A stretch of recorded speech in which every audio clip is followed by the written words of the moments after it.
You also want to determine your audience.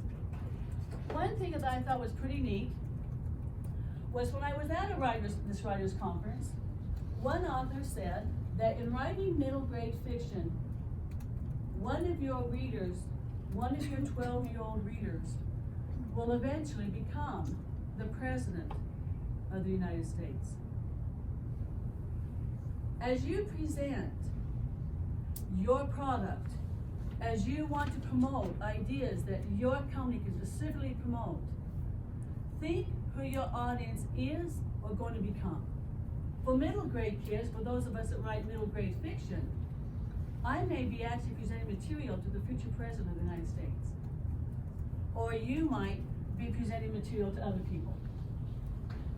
You want to study what other people are doing. And you want to be able to see how you're different and how you're alike.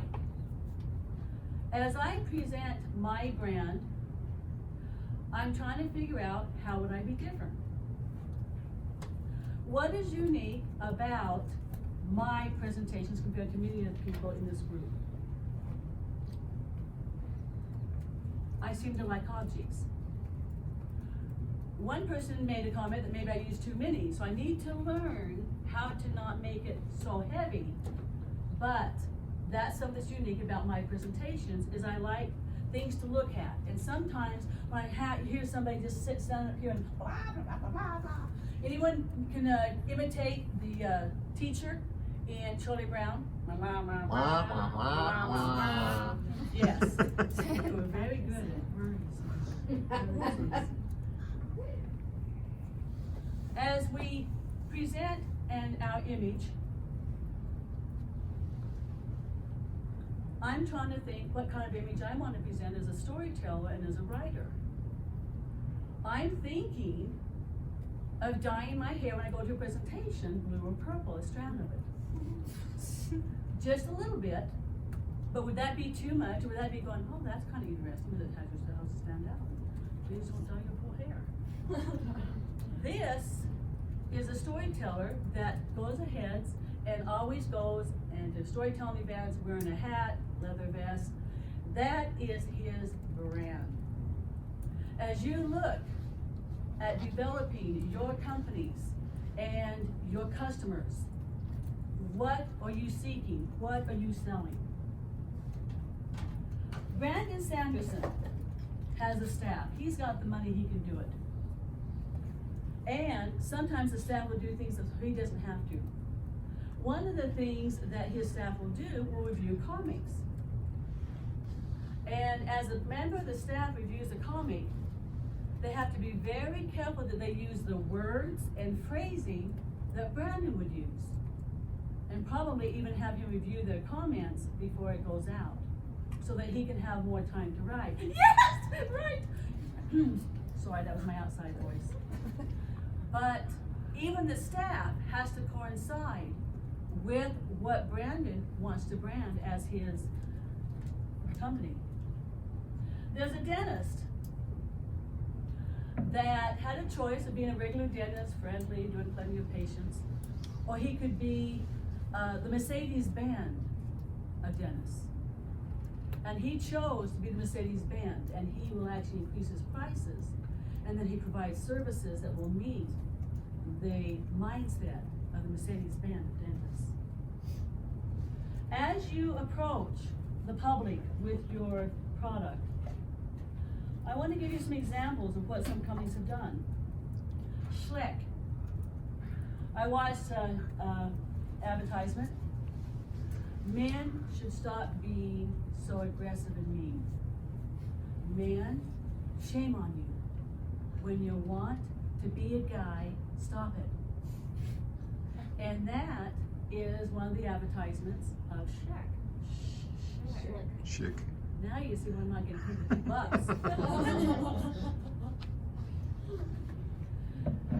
A survey was done of Disney employees. What is in Disney?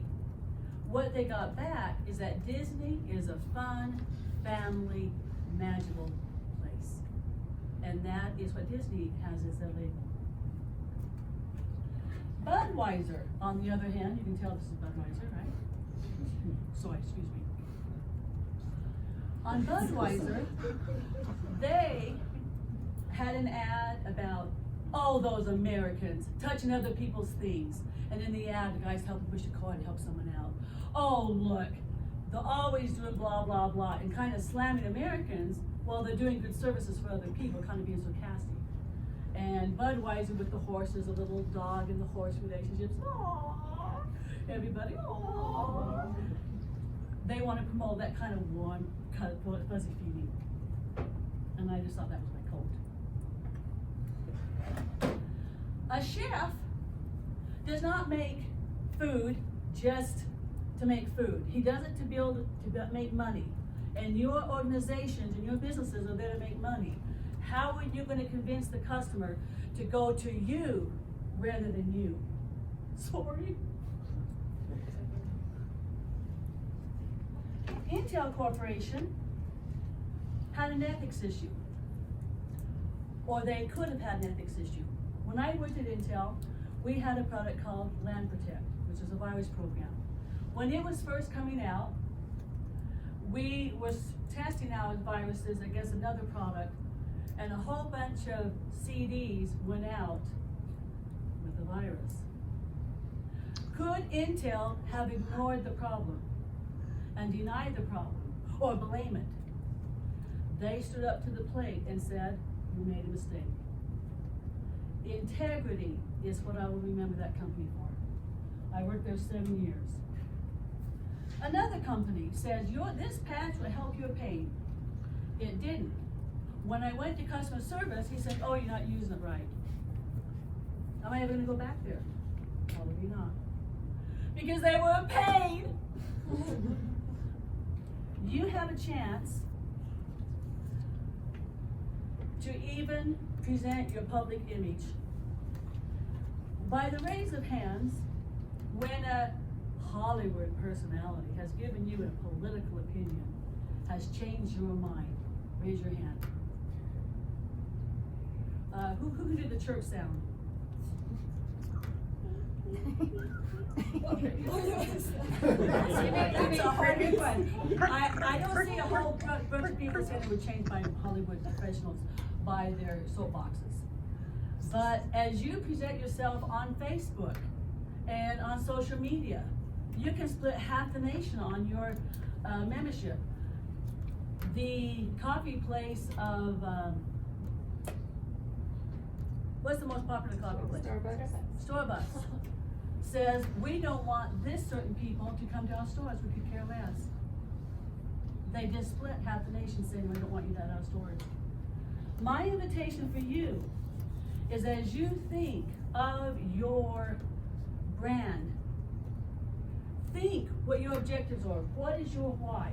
Do you want to be known for integrity? Do you stand behind your product? I've had a couple of encounters where companies did not stand behind their product. And I'm not a fan. But I've also been involved with companies that do stand behind their product, that give good customer service. And that when they say they're gonna call back, they call back. 1 ring-a-ding, you know that quote? 2 ring-a-ding, laugh. Oh, you had not lived long, you have not seen laugh yet. And no, that does not date me. Thank you. Pursue your passions. Thank you.